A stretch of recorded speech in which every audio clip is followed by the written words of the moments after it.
Meron po tayong update regarding pa rin sa ating minomonitor na si Tropical Storm Christine with international name na Trami.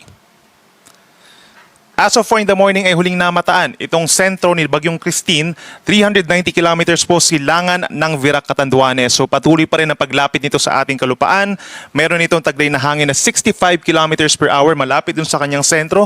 So bagyang lumakas po ito from tropical depression, naging tropical storm na at may gustiness hanggang 80 kilometers per hour. At medyo mabagal po ang pagkilos nito sa ngayon, pakanluran at 15 kilometers per hour. Base po sa ating latest satellite animation, itong mga kulay orange at kulay pula, associated po ito sa makakapal at matataas na mga ulap na siyang may dalang matitinding mga ulan at apektado na po ang malaking bahagi ng Luzon, Visayas and even hilagang bahagi po ng Mindanao.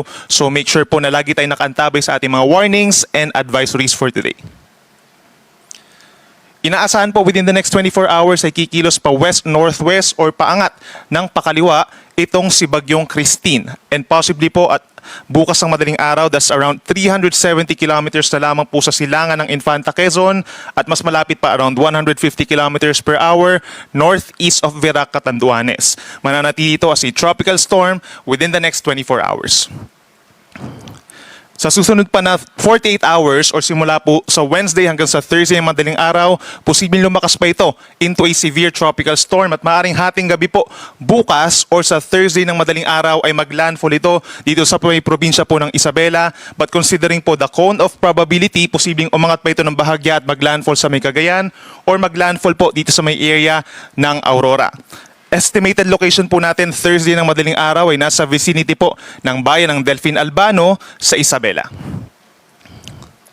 And then after po niya maglandfall dito sa may Cagayan Valley, posibleng tawarin din ito pagsapit po ng Thursday ang malaking bahagi pa ng Cordillera Region and Ilocos Region. Mag-emerge dito sa may Ilocos Sur papunta ng West Philippine Sea and around Friday po ng madaling araw, estimated location po nito is 165 kilometers west-southwest of Sinait, Ilocos Sur.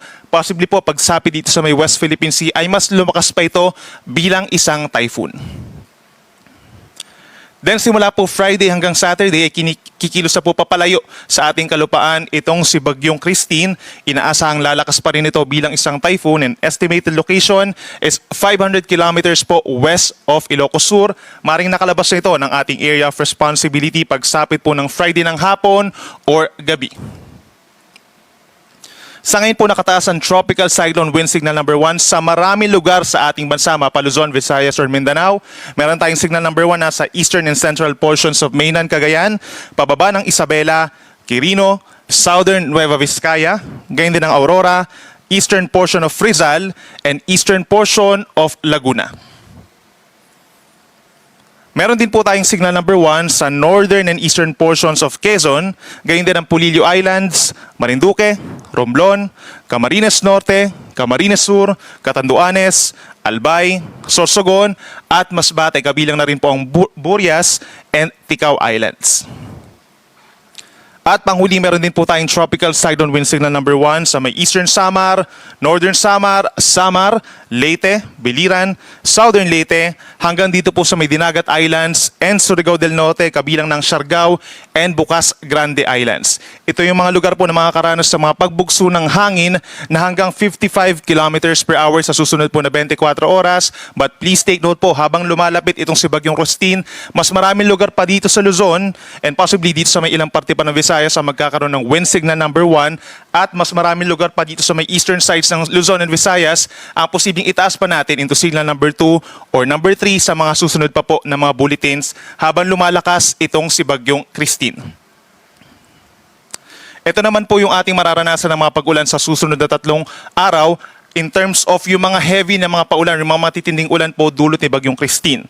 Asahan natin within the next 24 hours or ngayong araw, intense to torrential rains po. Please take note of this. Camarines Norte, Camarines Sur, Albay, Sorsogon, and Northern Samar, sila po yung mga karanas ng pinakamatitinding ulan.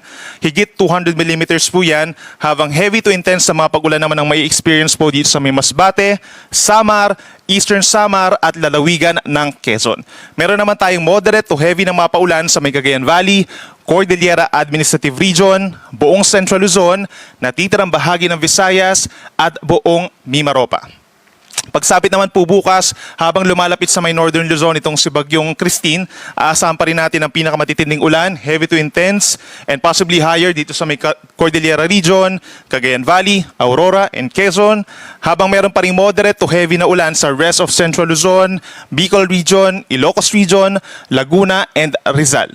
Then pagsapit naman po ng Thursday kung saan maaaring tumatawid po itong si Bagyong Christine sa may Northern Luzon ay meron pa rin tayong heavy to intense na ulan sa Ilocos Region, Cordillera Region, and Cagayan Valley habang moderate to heavy na mga paulan pa rin sa may Central Luzon, Calabarzon, and Metro Manila.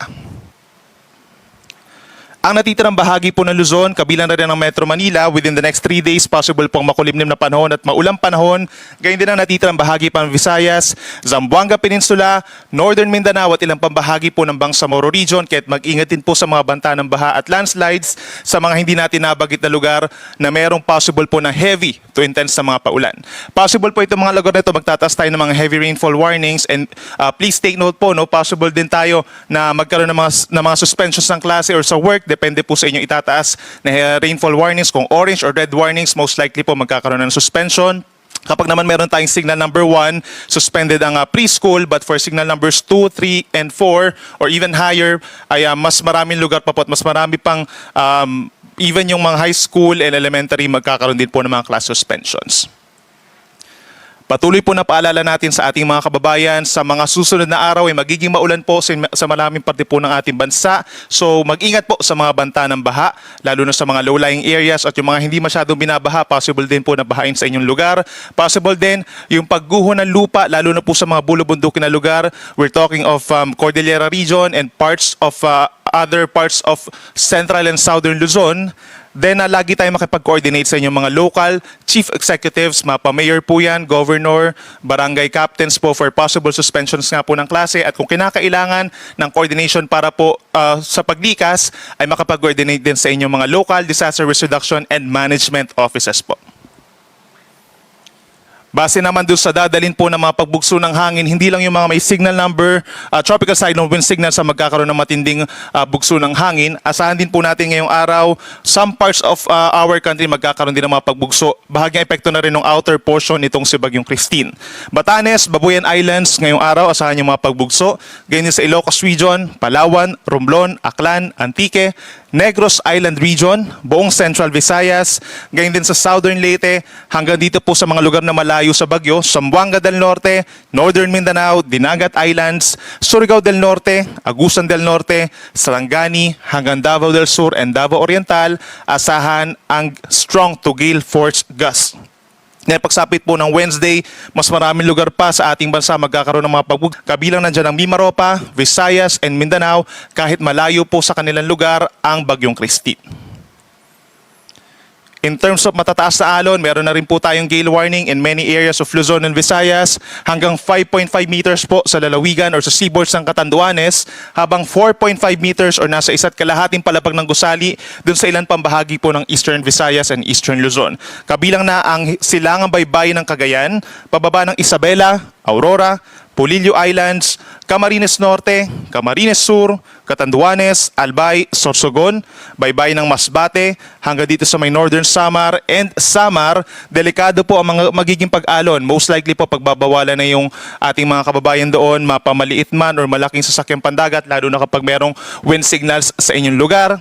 Magiging maalon din po sa natitirang baybayin pa po ng Luzon and Visayas habang lumalapit itong si Bagyong Christine. So lagi po magantabay sa mga updates regarding sa gale warning din po.